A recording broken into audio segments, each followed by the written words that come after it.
Hi, Sri. Thank you so much for for accepting to be a part of GTM Talk. It's a brand new podcast that I've started, and really, really kind of you to take part in GTM Talk. Thank you. Thanks for having me on, Ashish. All right. So let me quickly give you an introduction. I don't think I can do justice, but I'll try my level best to see if I can do justice. Right. So Sri is an engineering grad from Anna University. Anna University is this university back home in Chennai. Uh, it's supposed to be one of the best universities, right? So Sri went there. He did his MBA from IAM, and I think for about 5 to 5.5 years, he was a product manager in different domains in different industries, right? And after that, he went on to found this company called Pronotor. If I hope I'm pronouncing that right, I was not sure about the pronunciation, right? Which Yeah. which was a messaging application. Think of IMAP or your WhatsApp, basically uh, connecting businesses to with users, right? And then it was the dream that happened for them. They got acquired by Freshworth, and then he went on to Freshworks and was a part of the Freshworks team that built out FreshChat, which was, at least for a long time, one of the most successful products of Freshworks. And after that, he thought it's time and he co-founded Rocketlane, which is an onboarding platform from India. Have I done justice, Sri? Yeah. Thanks, man. Yeah. Product manager, now running my second startup. Uh, First one, as Ashish said, as you said, was acquired by Freshworks in 2015. We spent 4.5 years continuing to build that business, rebranded, relaunched as FreshChat, and learned a lot in that 7.5 year journey overall between Conator and Freshworks. Felt confident that we have learned a bunch of things and it's time to, start again and put all that learning to use. Right. Fun fact for everyone. We sit at the same office that Rocketlane was. So I work for this company called Today, and we sit at the same office as Rocketlane. So hopefully we'll get to where Rocketlane is someday. Uh, so Sri, could you start off and tell us a little bit more about yourself as a person, like a little more about your background? Was entrepreneurship one of your goals? Did your family support entrepreneurship? Like, how did entrepreneurship even happen to you?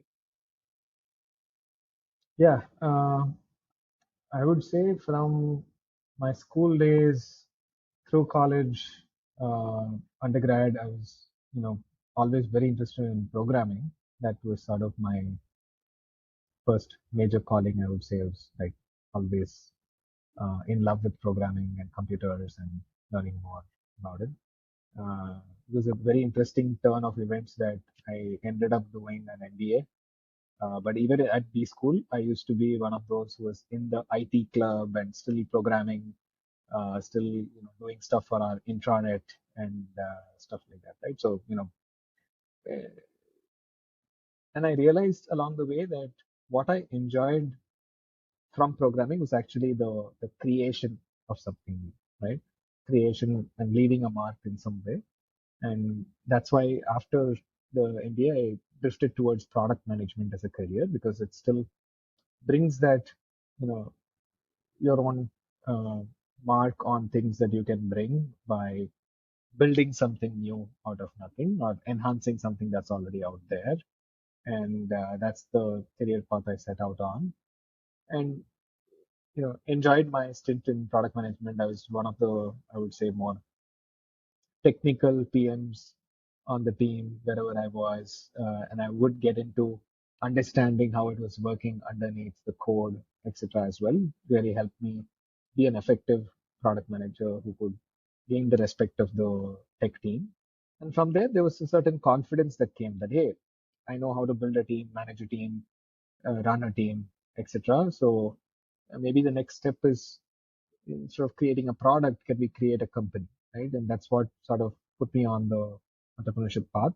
My last stint before my startup was I was head of product at another startup called Jixi, and that's where I think I gained a lot of confidence that hey, I can do this, right? So I was there from day one of their like operations in India. Uh, they were initially a very small three-member team in Canada. The founder, the CEO moved to India to sort of set up a bigger team, and I was like one of the first employees they brought on. pretty much helped building the team, running the company, etc. And that's where that confidence came that hey, I can go out and do one on my own. And joined hands with a couple of friends, Vignesh and Deepak, had known each other for a very long time, and so we sort of came together to build first startup. Got it. And the same team carried over to Rocketline as well. That's correct. So I think apparently it's pretty rare that people stick to the same team, and I think there's a little bit of selection bias. I think if you've had a success under your belt together as a team, it's more likely that you'll join hands again. And that's what happened to us, right? So we had, similar outcomes, the same sort of success together.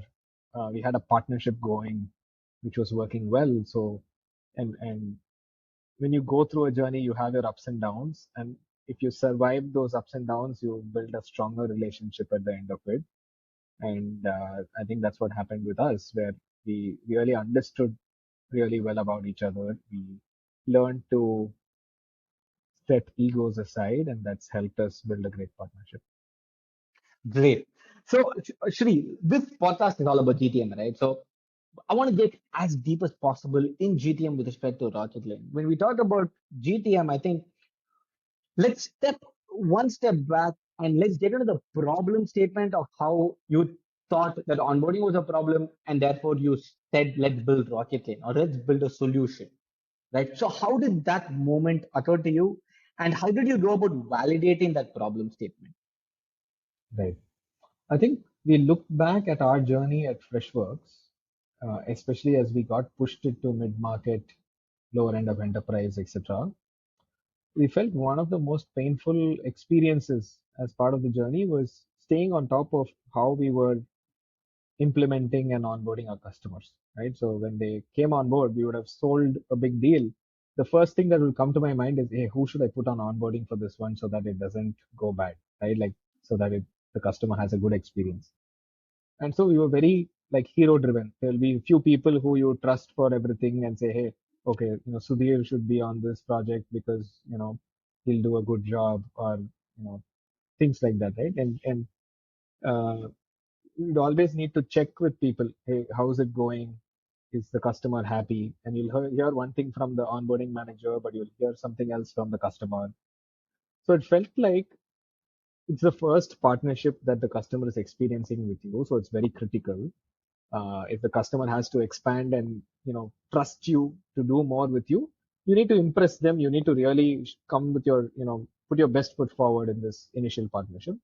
But that's exactly where things were opaque. That's exactly where all of us were like, it was chaotic. There was anxious moments in every big customer onboarding journey. It was often a black box to people. It was not being tracked in a transparent manner on both sides. It was not customer centric overall, right? And we felt, hey, that needs to change.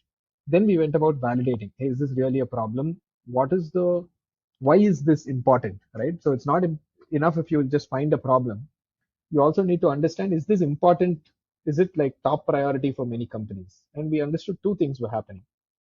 If you're selling to smaller companies, mid market, or higher end of SMB, etc., then a lot of customers actually disengage and churn during onboarding itself if you don't do a good job. So they've bought, they have another 15 days to pay, and they start ghosting you because they've lost trust in how you're, handling them, or they're not happy with something initially, and they decide, hey, maybe this is the wrong decision. You always have that buyer's remorse kick in, right? And so they bought, but before you could get them to value, they've disengaged, they've gone silent, they won't reply to your email, they won't pay. A lot of churn happens because of this, right? Yep. Second, if you look at mid-market and enterprise, there is a huge lag between the booked revenue and the live revenue.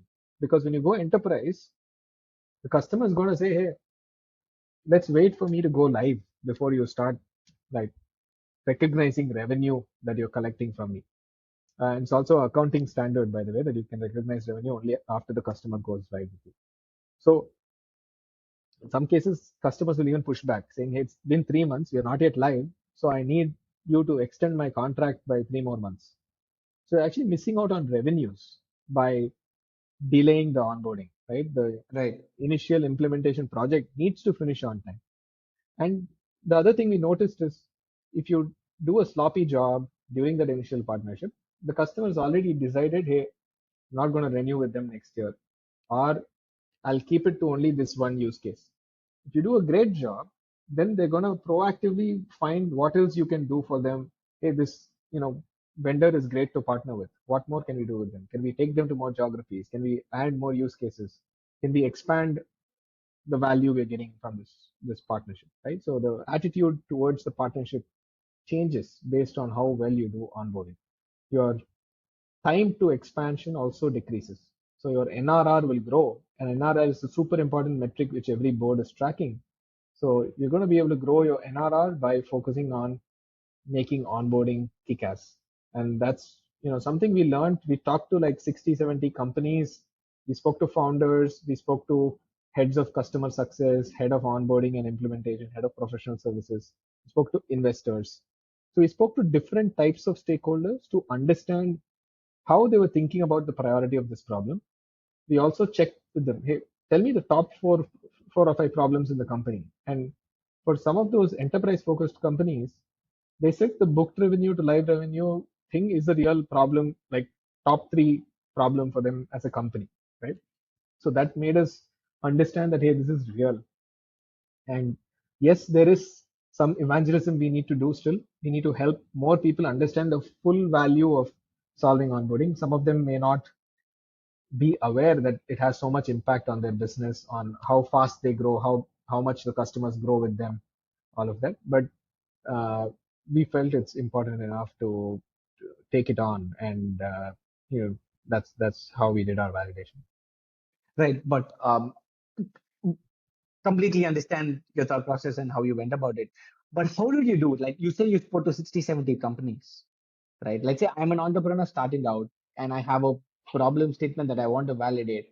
Do I go about cold emailing 60, 70, like 600 companies and hope that 60 people will reply? How should I go about it?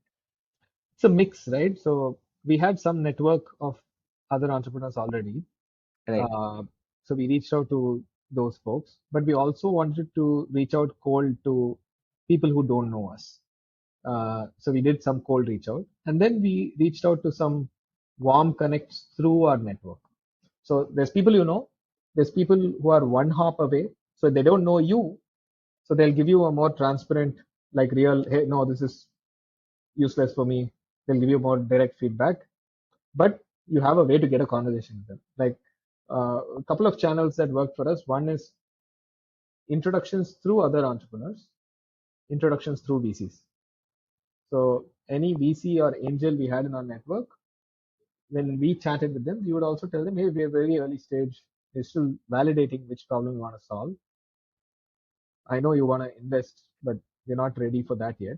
But meanwhile, can you make an intro for us so that we can go about validating? And of course, it's a way for them to show that they're being useful as a partner, right? So if VC makes a lot of good intros, then you know that even beyond that initial period, when they come on as an investor, they're going to be able to do that continuously. If some VC is not able to make even a few intros for you, probably they're not going to be able to do that even later. So also, I think it puts some pressure on them as well to help you out with those intros. We had an unfair advantage, I think, because we were second time founders. We had one success under our belt. Maybe more people were eager to help us, uh, but yeah, we used that. No, makes complete sense. And and there's a school of thought that says it's not about. I mean, a lot of people say a lot of things when you speak to them, but your idea only gets validated when they buy your product, right? So all these Correct. people you spoke to, did they convert into customers, or did they say something and when you launched the product, they didn't buy the product? Because I was actually reading this interesting study about Gone, right? Gone.io. And they had 12 alpha customers and 11 out of 12 bought at the end of the alpha period when they said you had to pay. So I'm just wondering how it worked for Rocket League. Not necessarily. I think Each one has a buying cycle. They have, and we weren't doing like a, what do you call it, co-development or uh, design partner sort of thing. We just used them for validation initially.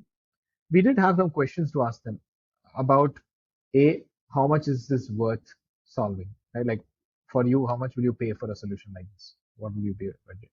Secondly, what have you done today to solve the problem? To see if they're already trying out stuff. Are they building stuff internally? And that was a common pattern we saw. People were actively trying out different tools. They were trying to stitch together existing tools. They were trying to write macros in a spreadsheet. They were building their own portals in some cases. So it was clear that people are investing into these things already. And hence, you know, if we build, there will be a budget that we can carve out for it. And that's how we went about it. There are a bunch of folks from that initial like validation network who ended up becoming customers as well. But I wouldn't say it's something we actively pursued. Uh, we have the list, but what happened when we launched is when we were ready and we took it to market, we did like a big announcement in the launch. We were number one on product hunt. That brought a lot of inbound. So we started then chasing who is looking at us already rather than us going and pitching to people. So that's one of the reasons why, we didn't proactively go after that initial 60 folks again saying, hey, uh, are you ready to buy now? We have a solution.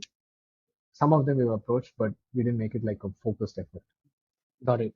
And when did you launch your product, right? Did you launch it at a MVP stage or did you wait until the product was completed and when you thought it was ready and then you launched? We did not launch an MVP. Got it. We sort of took a whole year to build and flesh out a beautiful, full featured product because we thought we wouldn't be doing justice to our vision for the product if we launch early because people can't complete the half painted picture that you're presenting to them. You need to paint the full picture and give it to them for a kind of product like ours. So I like to call what we're doing as a unification play in a way where it's not just one aspect that we're solving for onboarding. We're trying to be this all-in-one tool for onboarding, which means project management capabilities, customer satisfaction surveys, forms, document collaboration, status updates, portfolio management, time tracking, resource management. All of it goes into this one product, right? So there is a lot of elements that are built in. And if I took only one piece of it to market, then a customer who is working with me will keep asking me for more of that capability. They will want to make your, like, let's say I gave them the project management piece. They will ask more and more features around project management. And we will become like most other project management tools. Then. Instead, when we went with this all in one solution, the way the customer thinks about it is different. And it's not a apples to apples with any other product in the market because it's very unique to the way we brought things together, right? Even I didn't mention there's also like a chat capability natively in it. So it's like a Slack plus Asana plus Google Docs plus Typeform plus many other Harvest, everything put together into one experience. Right. So you were building, talking to multiple people, didn't have a design partner on board, but you were so confident on your vision for the product that you were okay with just building for one whole continuous year without getting a customer on board. Is that right? That's correct. So we sort of did a lot of work along the way in terms of, you know, I would say we were studying what people are using today, right? Like if someone was using spreadsheets, for all the 60 folks who we talked to, we asked them to show us what they're using, how they're using it. So our designers, our product team, everyone was very much in sync with the the jobs to be done for the people. So we were practically telling them, hey, how does your day go?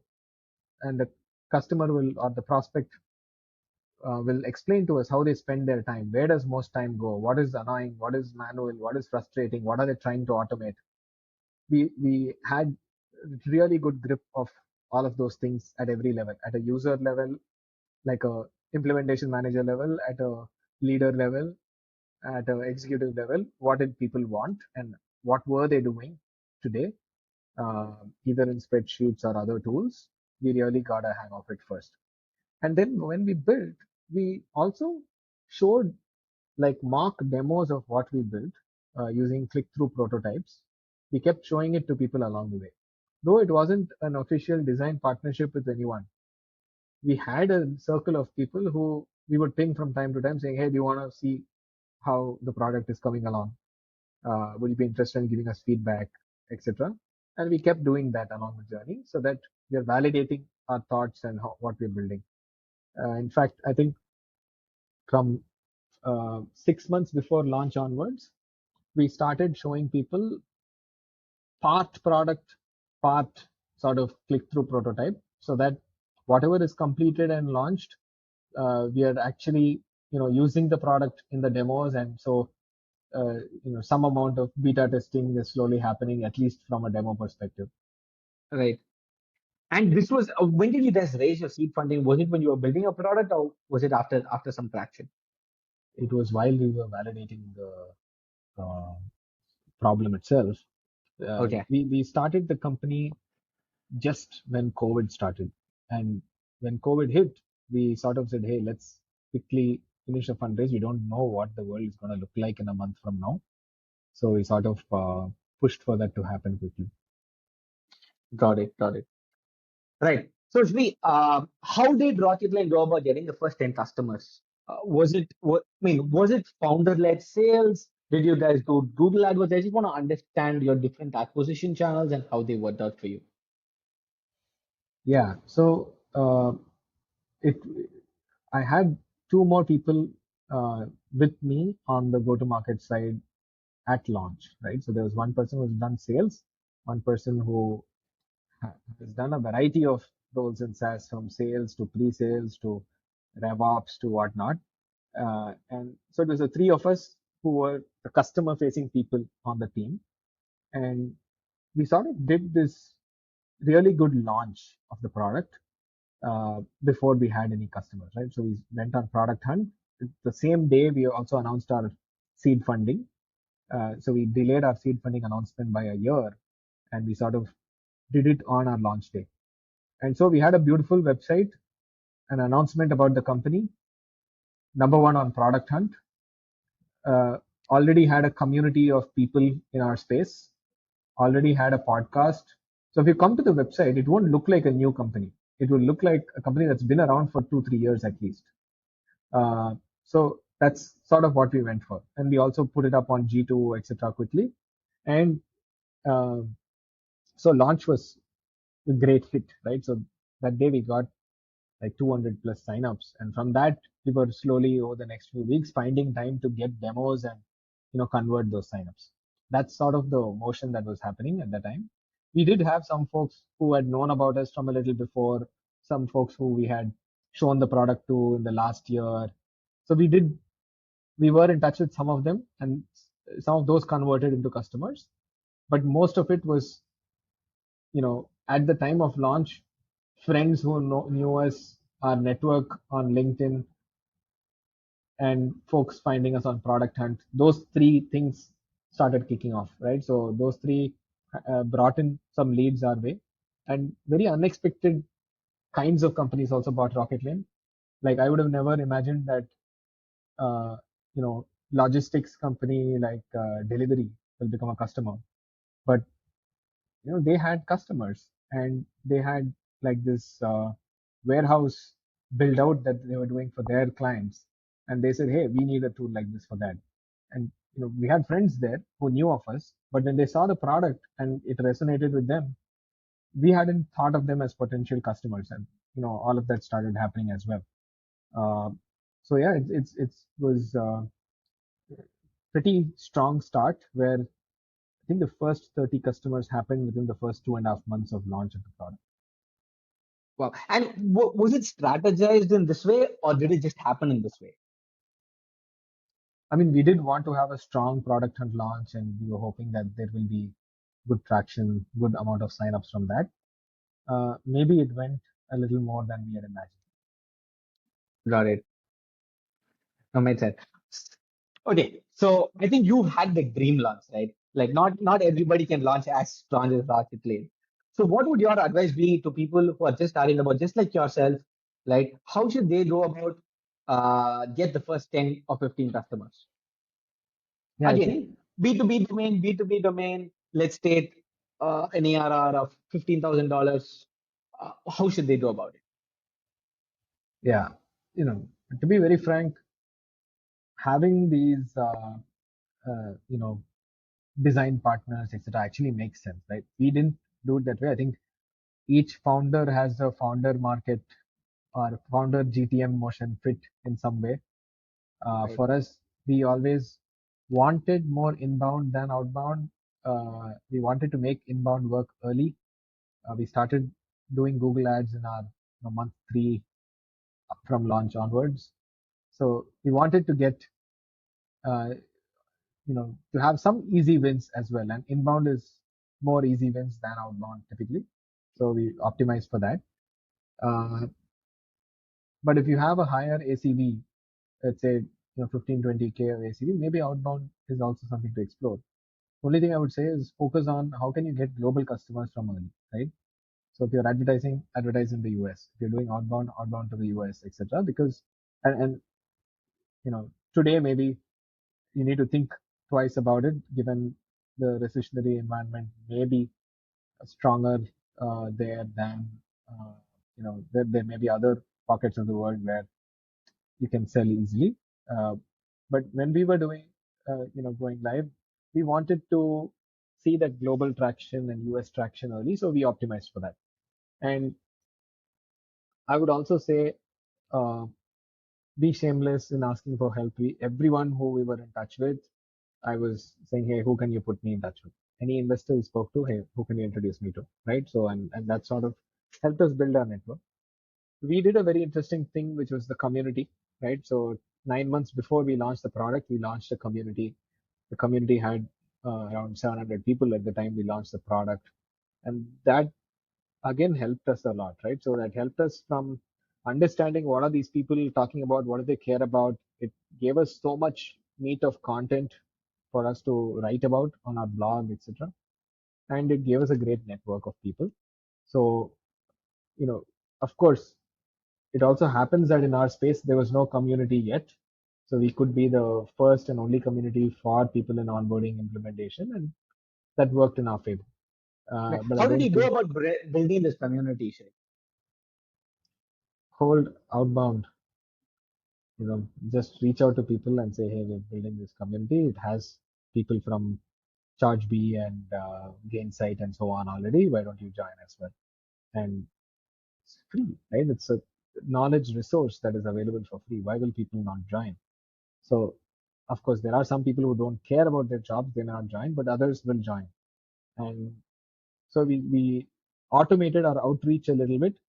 And even on LinkedIn, there were some tools. I don't know, if they work anymore, but back then they worked for me. And so I did a bunch of cold connects based on the designation and role of people and started to invite those folks into the community. And we also were at it uh, in a very serious way, right? So every month we had 2 events in the community, and every week we will post stuff on it ourselves. We will tag other people to answer it. If someone asks a question, we will tag some folks to get them answers. So we were like a customer success team for our community in a way. We were helping the community members succeed in what they wanted from the community. So we went about, uh, you know, seriously uh, doing more in the community. And we sort of knew first 6 months it will look a little shameful. There won't be much engagement. It'll be like us talking, us tagging people, us holding events, etc.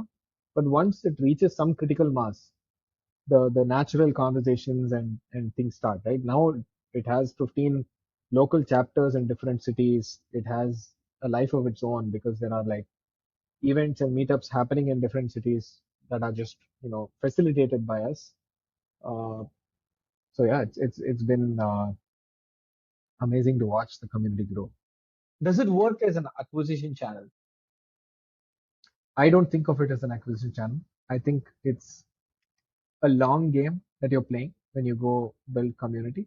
You need to do it for the sake of building the community and being an enabler and being like a thought leader in the space. And eventually people will recognize your company for what you're doing, right?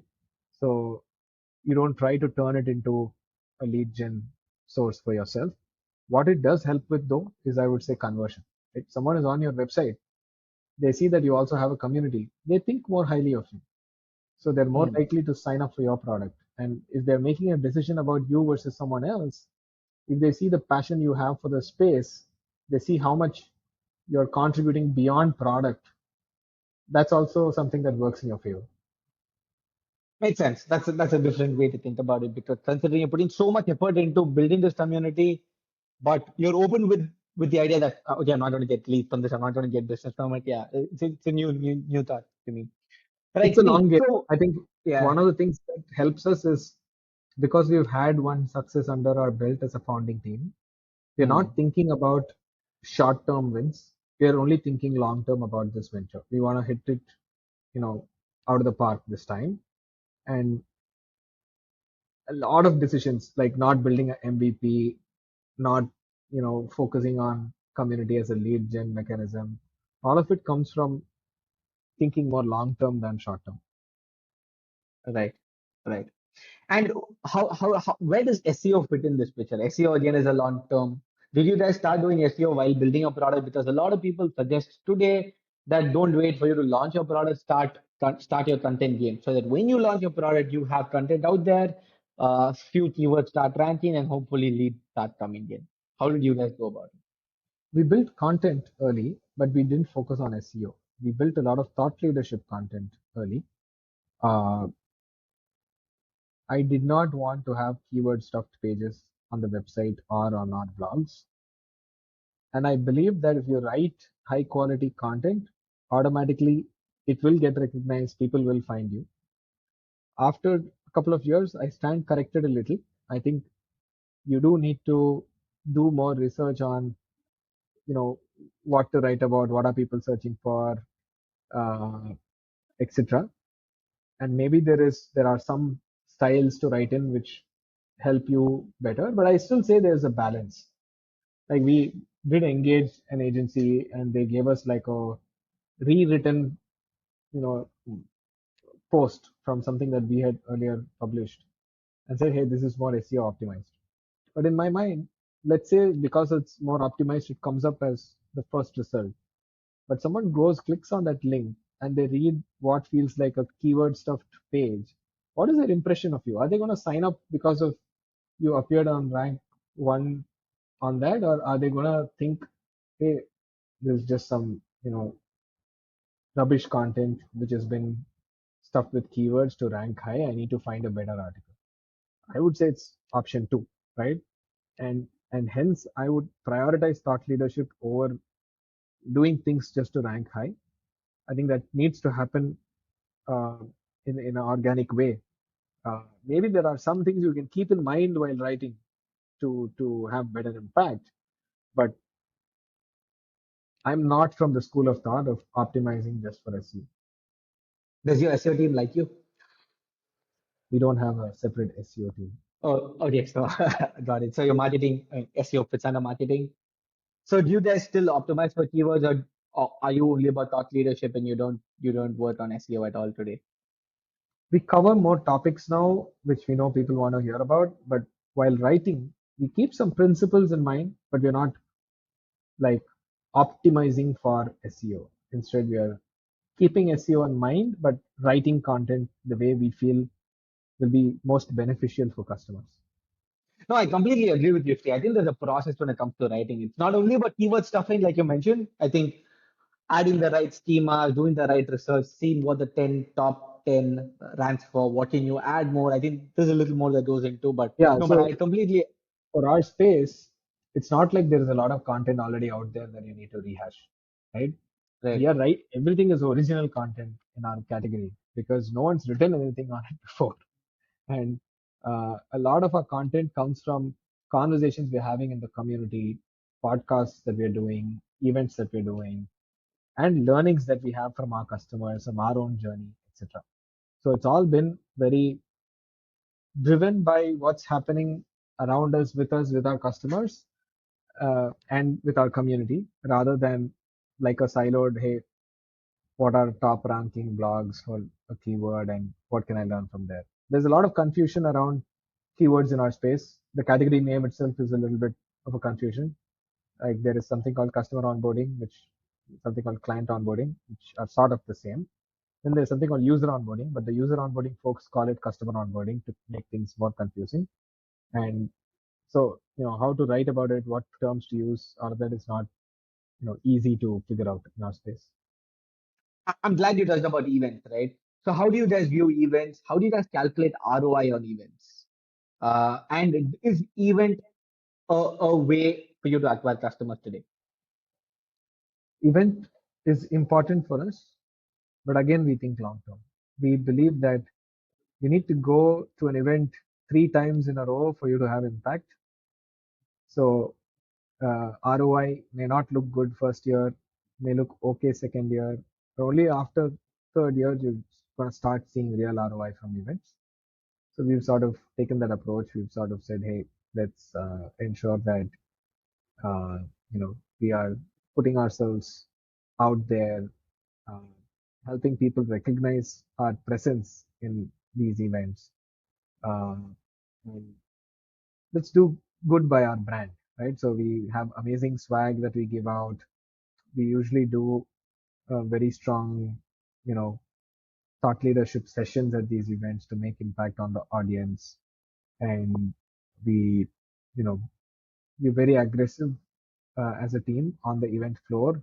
You'll find us, you know, in their earliest, out of their last, and doing more demos than everyone else put together on the floor during the session, right? Like we go and stop people and bring them in. We're not afraid of doing that, and we uh, we have decent ROI, but I wouldn't say that's something like we think of it as 50% is towards ROI, 50% is towards brand building in the initial years. Got it. But when did you start doing events? One Did month you, before I we mean, launch product. oh, 1 month before you launch? Oh, wow. Okay, okay. That's very unconventional. Yeah. So when we were Got still it. in like a private beta, we already went for one event at that time. But very soon after that, we started actively participating in events. And yeah, Got it. Let me just summarize what we've spoken so far, Sri. So, Rocketlane built a product for 1 year, spoke to multiple people, and then you had a mega launch, which was really, really successful. Got your first 30 odd customers from there. Ran Google AdWords 3 months after you launched your product. uh, where and then you've had your community with which has grown over a period of time that you don't view as an acquisition channel but view as a channel to educate people and build a category around what you guys are doing, right? And you don't focus on SEO or haven't focused on SEO. Keep it very light and focused on thought leadership. Where does podcasts fit in? Where does PR fit in? And before you go on to answer this, when did you make your first sales hire? yeah, podcast again. A, it was a learning exercise for us. B, it was a way for us to connect with key influencers in the space. Three, it was like a very strong credibility thing when we launched our company, right? Like when we launched the website and product and so on. You go to our website, there's a beautiful podcast. There's 13 episodes, one season, which is already recorded and out there. And all of that made us look bigger than what we were at that time. So I think from that perspective, it was important for us. And I think doing those calls, events, podcasts, etc., it sort of makes you learn so much about the domain that you may not be aware of, right? Because you're connecting with leaders and you're getting their perspective, you're learning from their journeys.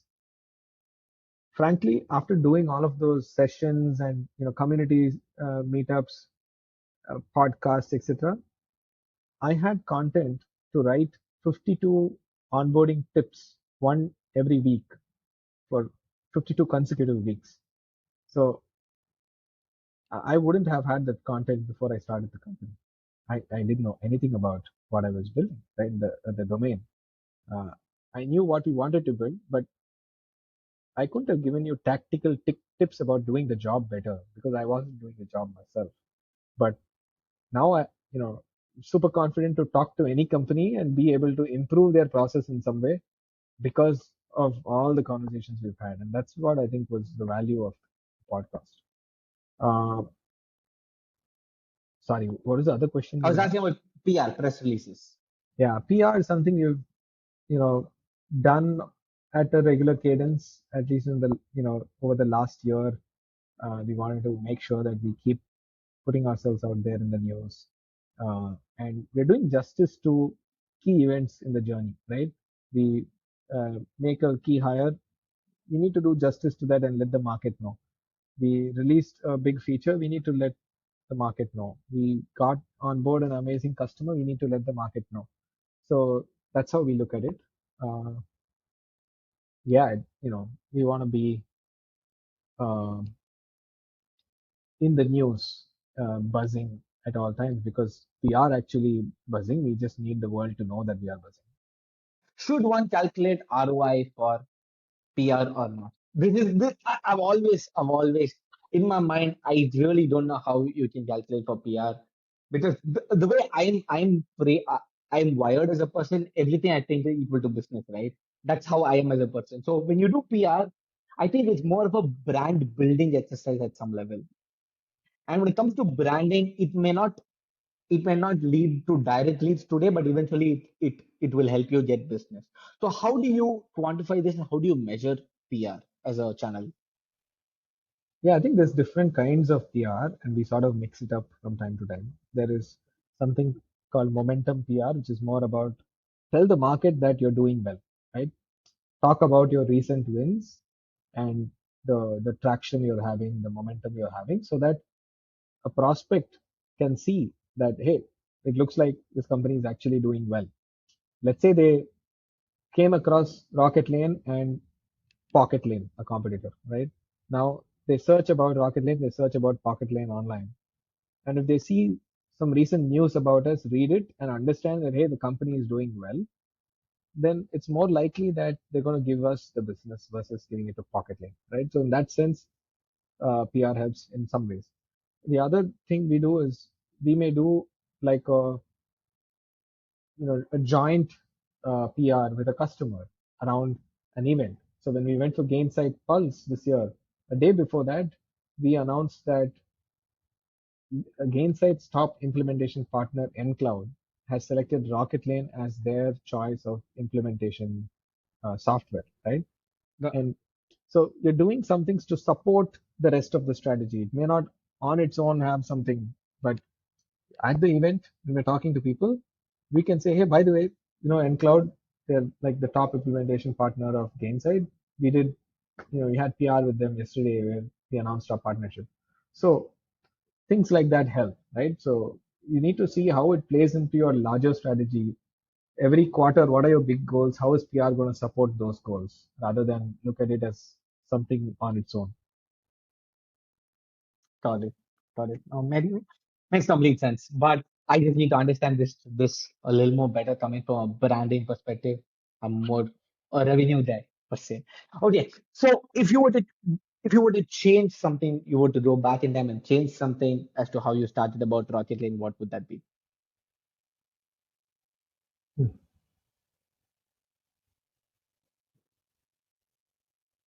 Hello? I'm thinking. Sorry. I thought we got disconnected. You froze for a second. Yeah. So I think from a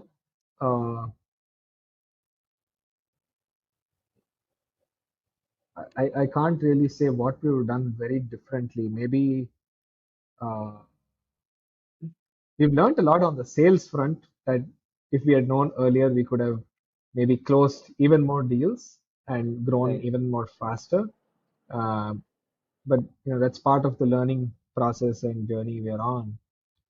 I think from how to create urgency in a customer, how do you help the customer internally go and make better pitches to get the budget? Uh, how do you multi-thread to different stakeholders in the company. These are important things which we weren't necessarily paying attention to, right? Or even how we did our demos, I think we just focused on showing all of our product. Sometimes maybe we overwhelmed some people, right?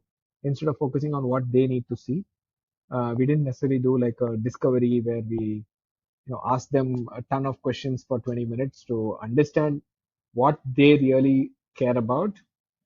Instead, we were in an education mode, right? We were saying, hey, you don't know what you're going to see. We'll show you why this is important for you, why you should care. And those are things I may change now. Though it's important that we educate them, it's also important to know what they already felt was important to them and why it was important to them, so that we can showcase or focus on the right things to help them make a faster decision. Got it. Okay, let me ask you a very similar question. What were the mistakes you learned in your first startup that you changed about in Rocketlane? For startup, we did no marketing. This startup, we did a lot of marketing. So that's the biggest change. Uh, the second thing I would say is we picked a problem that was high priority. Last time we picked a space, messaging. It was also evangelistic like Rocketlane, but over there it was not like number one, number two, number three priority for the customer. It was a nice to have. Mm. Mm. Got it. Makes sense. Makes sense. Makes sense.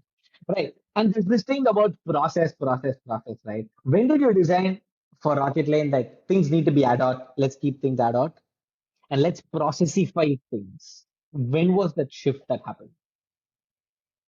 I think the first year was all about let's try more things, let's try more things. We probably burnt ourselves out a little bit by how many sheer number of things that we tried to do. But then we could see what was working, what was not, what we enjoyed doing, what we got kudos for from customers, what was appreciated, what was not. And second year onwards, we said, okay, these are things we're going to repeat and do over and over. So let's make it a little more of a process. Got it. And you so let's just get into the numbers side of things. Just for us to understand a little more on the business side, right? So if I'm not mistaken, Rocketline has raised around $18 million 18 million Series A and plus 3 3 million million. Series A. Got it. And so what is your churn rate? Because I understand that Rocketline at some level helps companies reduce churn, right? So what is your churn rate and what do you do to ensure that your churn rate reduces? Yeah, we have uh, sub 1% churn rate, which is really good. Uh, and very frankly, it's only 1.5 years since we launched, so it's not like I can say with authority that hey, that's how it's always going to be. But I think we focused our first year only on onboarding, not on customer success. And I think that helped us in a lot of ways. You're not distracted between renewals and upsells and any of that. If you have an upsell goal, NRR goal, your team behaves differently. For us, all the goals were around onboarding and happy customers, G2 reviews. So by doing that, I think we sort of ensured that the team does a great job from the start, sets up the customers for success, is proactive in their approach. People talk about how customer success is proactive and customer support is reactive.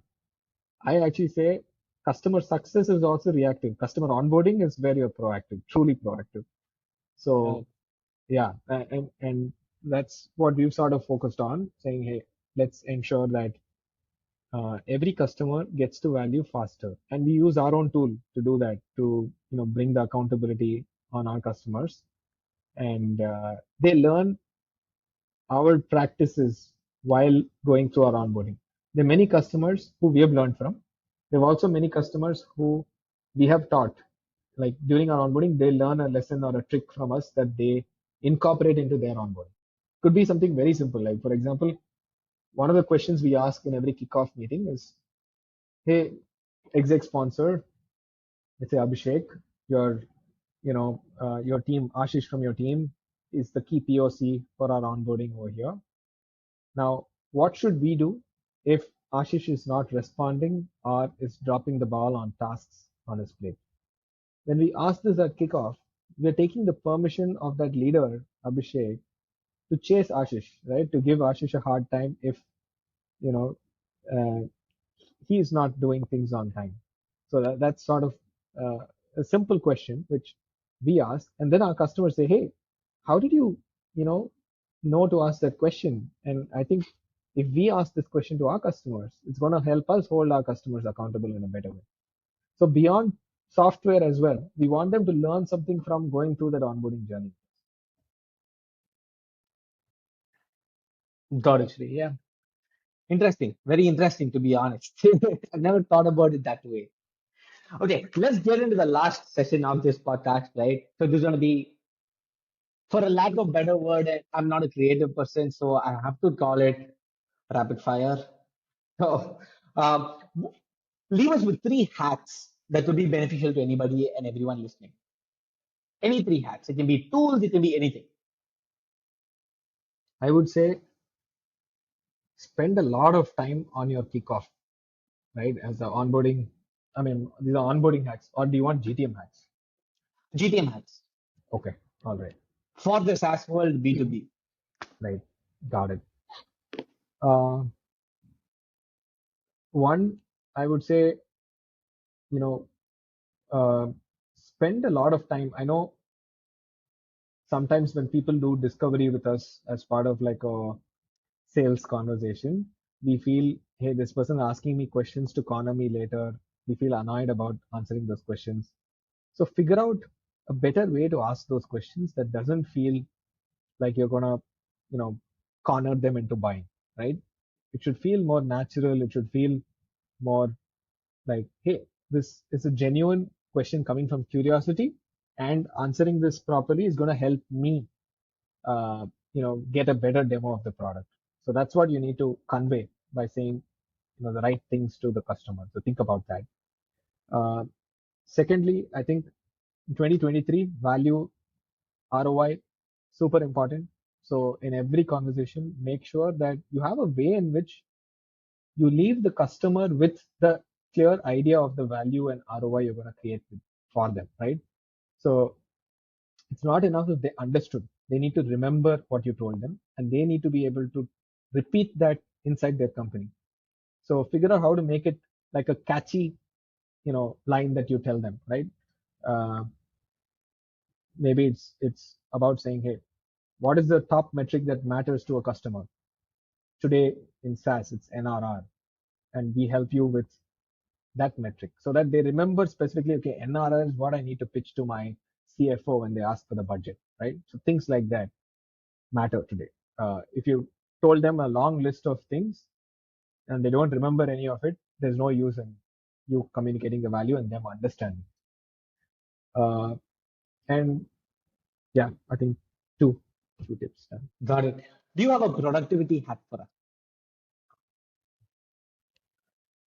The worst person to ask about a productivity hack is me. Uh, I WhatsApp myself a task list. That's how bad I am. But uh, recently learned about uh, two things. One is when you have one-on-one meetings, have a running document from it, color code things inside the document, what got done, what needs to be done before the next week, etc. And secondly, doing more using the calendar, right? Put everything you Hmm. need to do as a task at a particular time on the calendar. It's okay if you don't do it at that time, but you need to find a new time for it on the calendar itself. So you're like rescheduling within your calendar and getting work done. Makes sense. One CEO you're looking up to today. Can be anyone. There are many, from folks who Okay. Okay. I One would, from one I'm gonna, one one from the Indian context, one from out of India. I know only mostly India CEOs, but I'm gonna not talk about the stalwarts who've been there, done that, like Girish, Krish, Ashwini, etc. Who, yes, we all look up to. Let me talk about folks who are in our similar journey, maybe a little ahead, etc. Right? Uh, I think the Rattle founder Sahil, someone I'm in touch with, who's done a great job with uh, you know the momentum that is built for their business and the focus that they have and the learning, right? Like when you see some people, you know that between every meeting, they've learned a bunch of new things and they're able to share that with you as well. So I think I appreciate that. Um, Likewise, there is this founder in the US, part of the 8VC, who's our investor, part of their portfolio called Jinchan. Field Guide is the name of the company. Again, I think purely when we exchange notes, there's so much that I get out of that conversation, learning, that I think these are two folks that I would call out quickly. And there's many more that I keep bugging, and we're all learning from each other, but just two that stood out. Your final thoughts as GTM as a role in companies. Well, I think, you know, momentum is the single most important thing for any company, right? You build a beautiful product. That's what we did at Conator. But if you don't have the right momentum, then you're stuck in a place where you're, trying to motivate your team, uh, and inside you're questioning whether you're doing the right thing for them or not. Are they better off somewhere else, etc. Not saying I had those specific thoughts while building Conator because we didn't know what momentum looks like back then. But once you've seen true momentum, then you start really, really thinking about, once you understand what momentum does for the whole company, for the team, how it pushes people to grow and learn. It's the most important thing, right?